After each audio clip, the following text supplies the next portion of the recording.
Hi, I'm Ian Iglesia from BSE 1C, major in science. So we are the Group 12 reporters and our lesson for today is all about socio, political, economic, and cultural issues of Philippine taxation. So in this presentation, you could see the life of the Filipino in the early Spanish era and how the tax overly abused. Hi everyone, I am Trishimi Igana. So we have three chapters on how the Spanish representatives governed the Filipino people. So the first one is taxation during the Spanish period.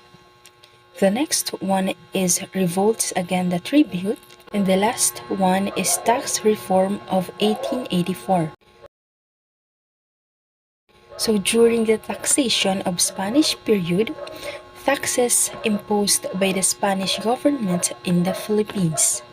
So nung Spanish period daw, ang Spanish government ay nagpataw ng buwis dito sa Pilipinas. Taxes during the Spanish period was compulsory, which means na ang pagbabayad ng buwis dito sa Pilipinas ay sapilitan. All the Spanish colonies in the Philippines were required to pay taxes for two reasons.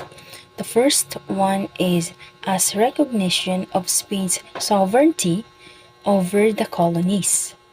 And the next one is to defray the expenses of pacification, the act of forcibly suppressing hostility within the colonies, and governance thereafter. The taxes were classified into five forms. The first one is tributo or tribute. The next one is sanctorum. The next one is donativo. And then caja de comunidad. And the last one is servicio personal. So the next reporter will discuss the five forms of taxes. Thank you. Good day everyone. My name is Rachel V. Formales, BSE 1C, major in mathematics. The first classified taxes is tributo, was a general tax paid by the Filipinos to Spain which mounted to 8 reals. Those who were required to pay the tributo. First, 18 to 50 years old males. Second, the carpenters, bricklayers, blacksmiths, tailors, and shoemakers. Third, town worker such as in the road construction and those who's in public in nature. The second classified taxes is sanctorum, was a tax in amount of 3 reals. These were required for the cost of Christianization, including the construction of churches and the purchase of materials for religious celebrations. The third classified taxes is donativo, was a tax in amount of half real for the military campaign of the government against Muslim. In the later years, however, the amount of collected from donativo was almost exclusively used for the Spanish port in Zamboanga. Thank you.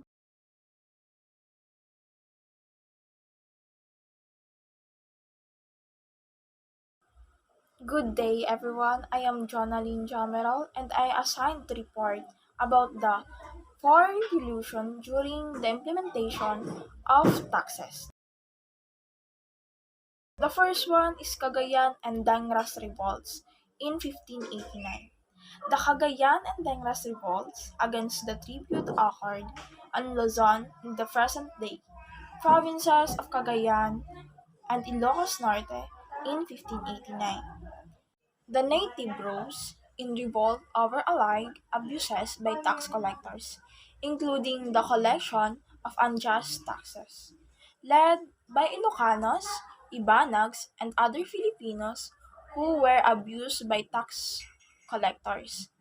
Six tax collectors who arrived in Vegan were killed by the natives and then Governor General Santiago de Vera sent Spanish and Filipino colonial troops to pacify the rebels.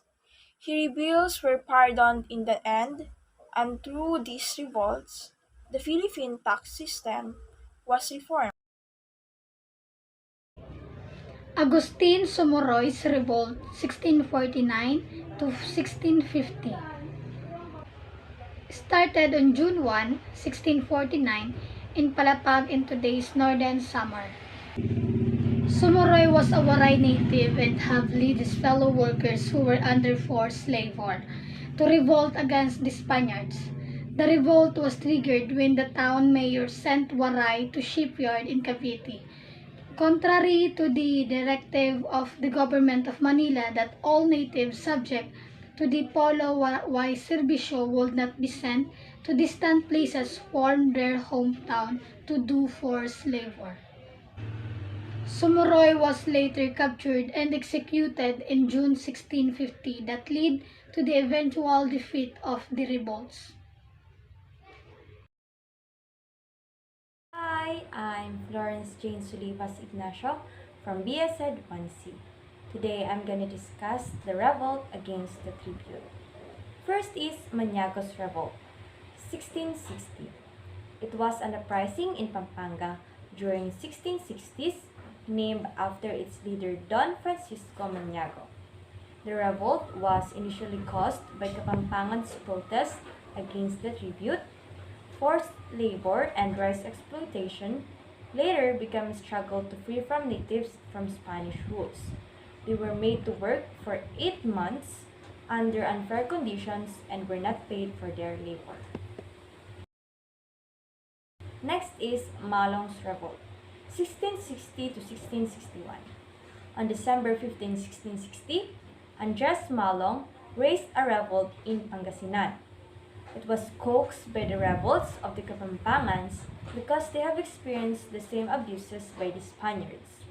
Andres Malong hoped to be the king of the province of Pangasinan as he led the towns to take arms and go against the government that has led to the abandonment of the Spanish stronghold in Pangasinan.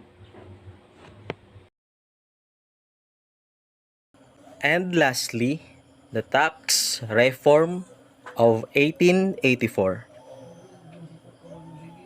One of the good reforms which Spain introduced in the 19th century was the tax reform of 1884, as provided by the royal decree on March 6, 1884.